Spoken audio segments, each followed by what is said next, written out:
こんにちは、カルメンです。スペイン巡礼の旅への荷物のアドバイス動画です。コメント欄に質問がありました。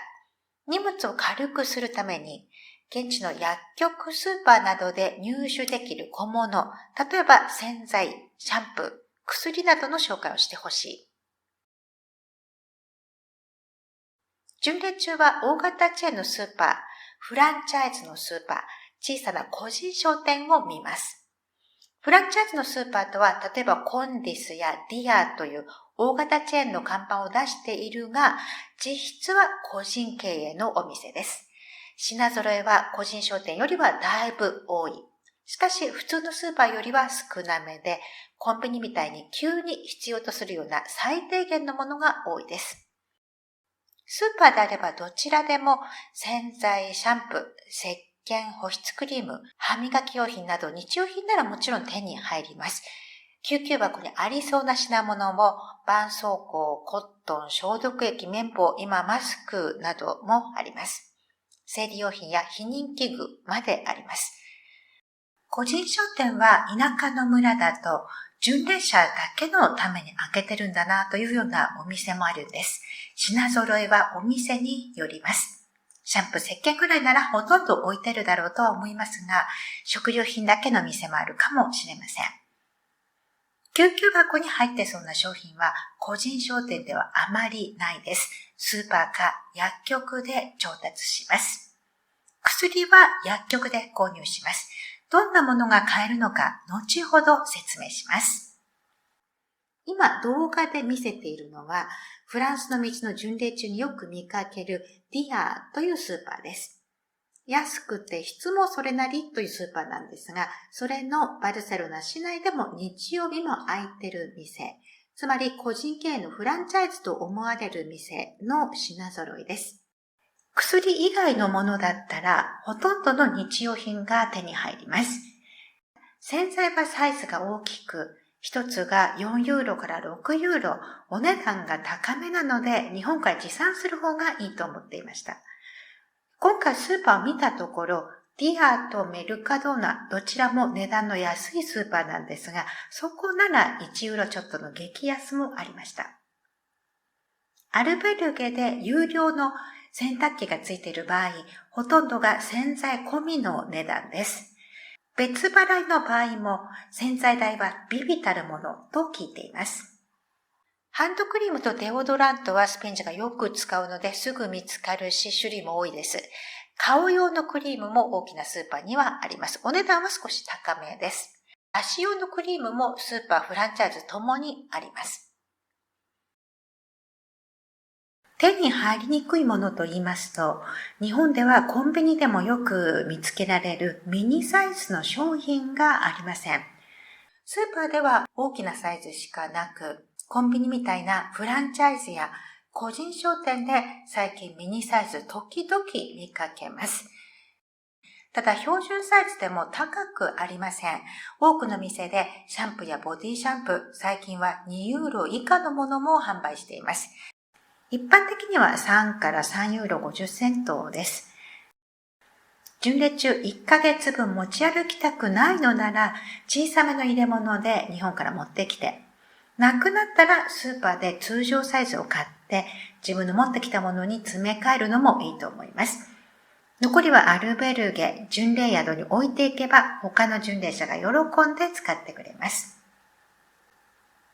小分け用の入れ物もあまり見つかりません。飛行機の機内持ち込み 100ml までという制限ができてから時々見かけるようになりました。スーパーのメルカドーナで販売しています。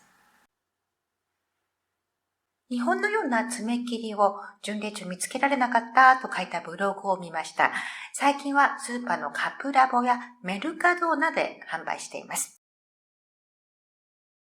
歯ブラシはヘッドの小さいのがないです。大きくて奥に届きにくいので、日本の歯ブラシを持ってくればよかったという声を聞くことがあります。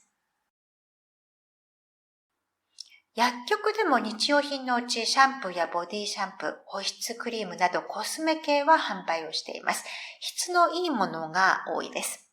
スーパーでも紹介したような救急箱に入ってそうな品物はあります。靴ずれや豆用の保護パッド、これは巡礼路でなくても本当に多くの薬局で目立つところに置いてあります。膝周りや足首用サポーターやテーピングもあります。膝が痛い人はサポーター、テーピングをするだけでもだいぶ緩和されます。足の疲れを取るクリーム類やワセリンもどの薬局でも手に入ります。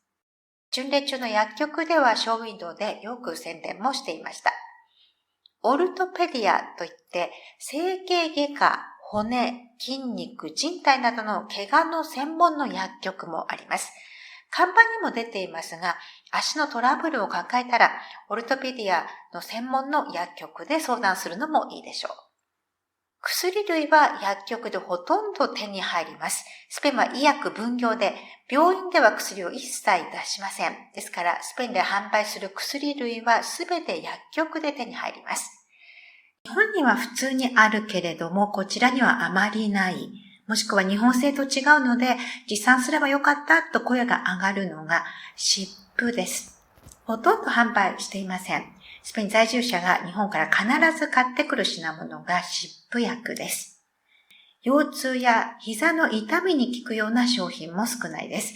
私は同行者の持ってきたバンテリンを気に入って、途中で自分も持参したことがありましたが、最強でした。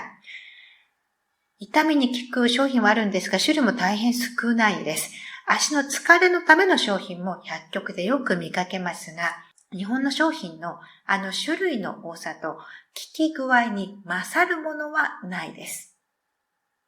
スペインはメントールが効いた商品が少ないです。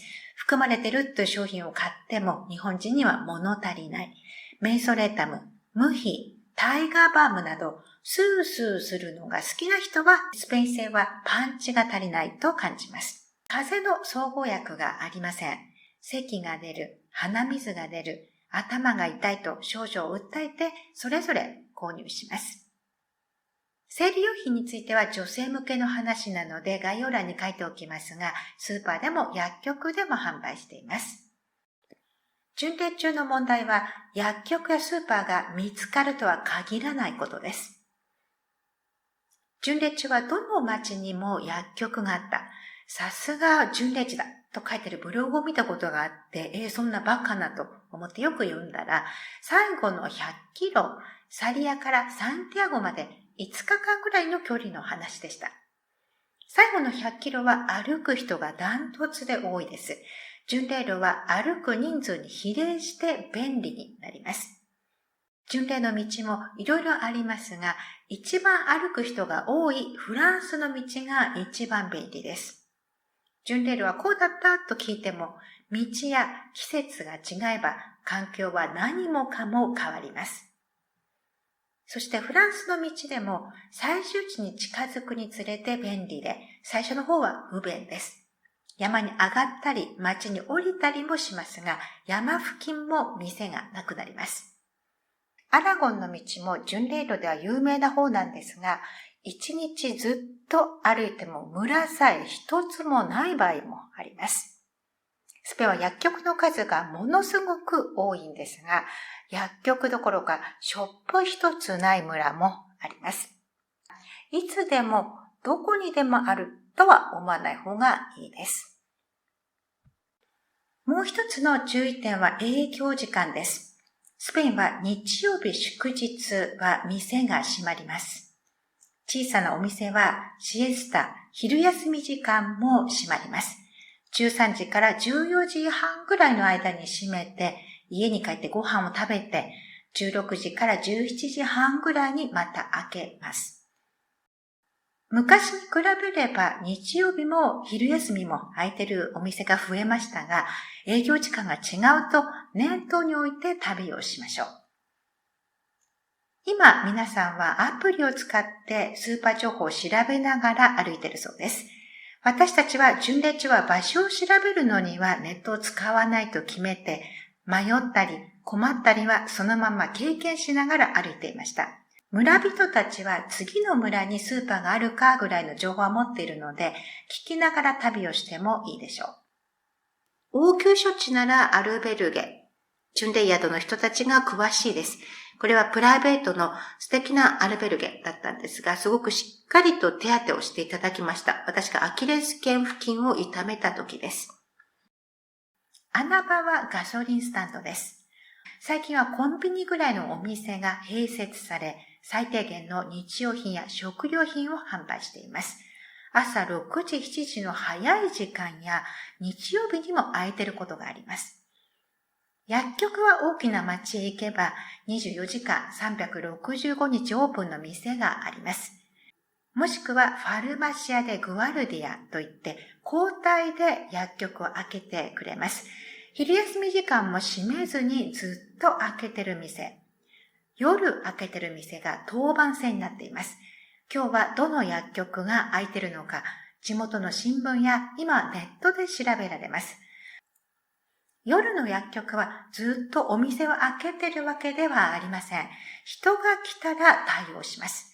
シャッターが降りてるので閉まってると勘違いしがちですが、近づいてブザーを押すと中から人が出てきて、鉄格子や窓口越しにやり取りをして買い物します。小さな町は日曜日はやはり薬局が見つけづらいです。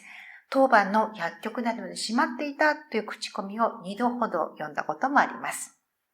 私はどうしたのかというと、試供品でもらった小さなもののいくつかと、あとは石鹸一つで行きました。どこまで持っていくかという話は別の動画でお話をします。